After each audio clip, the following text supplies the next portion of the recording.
wariyaasha ka howlgala dalka Soomaaliya gaar ahaan magaalada Muqdisho ayaa dhibaatooyin badan kala kulma siyaasiyiinta ay warka ka qaadayaan. Arrinta ugu yaabka badan ee mudan in lagu qoslo ayaa waxa ay tahay xilli walba oo aad wacdo mas'uul aad doonayso in war aad ka qaado haddii uusan ku ogoleen in warkaasi uu ku siiyo waxa uu ku adeegsanayaa ereyga ah shir baan ku jira, taas oo wadna qabad ku noqotay saxafiyiinta siyaasiyiintana halku dhig u noqotay. markii aan arkay in xilli walba oo aan waco mas'uul haddii habeen tahay iyo haddii kaleba in uusan ka xishoonayn marnaba ereyga shir baan ku jira, ayaan waxaan isweydiiyey talow shirkan ma dhamaado miyaa.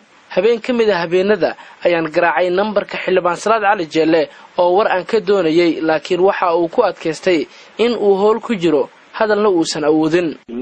xildhibaan waxa ku soo wacay waxa ka rabay ina briefir ka qaato kulankii maanta madaxweynaha iyo xildhibaanada iyo odayaasha hawiye ay wada qaateen.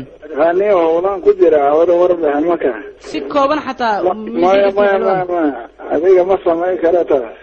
waa gartay haye goolma ku soo waca raallo siyaasiga lagu magacaabo Cabdiraxmaan Cabdishakuurna habeen ayaan la xiriiray asigoo ku sugan magaalada Nairobi xilligii uu iska casilay kamid ahaanshaha xukuumadii Cumar Cabdirashiid, waxaana xilligaasi isweydaarsanay kelimadahan. aada kugu soo celiyay maanta shirka jiraayada qabatay aan rabay inaan wax ka weydiiyo arrinta iscasilaadaada ku aadan.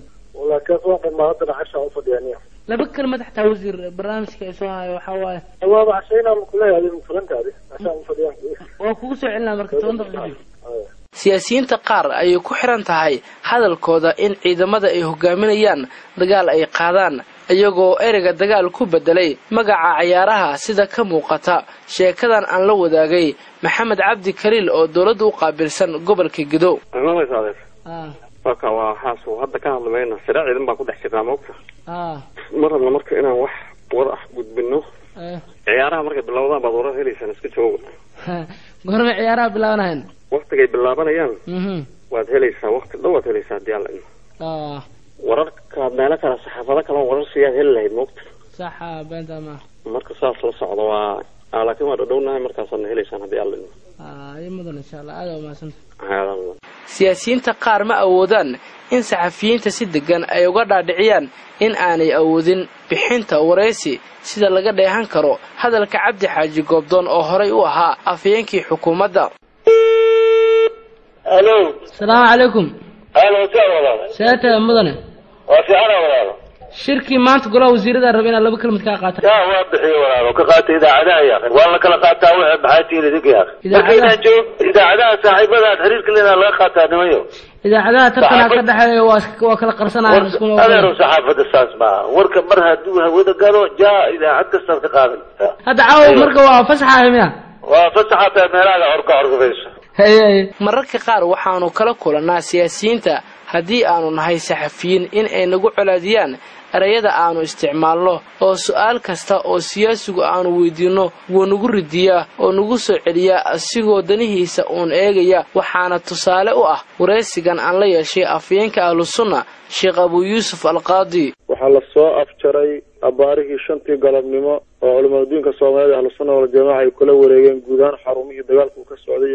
waa gartay waxa uu fahmay in deegaanada markii hore ciidamada xarakada mujaahidiinta al-shabaab ay la wareegeen oo idinka mar kale aad dib u la wareegteen saamiya adeer anagu wax mujaahidiin shabaab la yiraahdo ma garananaba hadaad mujaahidiin erga sharaxaada mujaahidka uu leeyahay ayaadna garanaynin. waagagay aan ku soo laabana mawduuca ayuu ka mid yahay erayada aan kuleenahay. dhankiina maxaa qasaaro idinka soo gaaray dagaalkii intuu socday? waxaan u tiraahdaa kooxda khawaarijta inaad khasaare gaarsiiseen oo ku dayso saxaabada rasuulillaah sallallahu alayhi wasallam haka xishoonan xaqa in Allah la yastahi min al-haqq. waxaad ogsoontahay waxa aan fulinaynaa inay tahay iyo la dagaalanka kooxda khawaarijta inuu yahay awaamir ka timid dhanka Nabi Maxamed alayhi salaam oo la furtoomayo. marka amarkii Nabi Maxamed oo aad qaadateen khasaare inta soo gaaray intii la egyahay inaad tiraahdo qof islaam ah mudan u baqaynin iimaanka iyo caqiidadaada iyo jiritaanka adduunka aakhiro. kuma koobna intaasi mushkiladaha naga soo wajaha siyaasiyiinta Soomaaliya.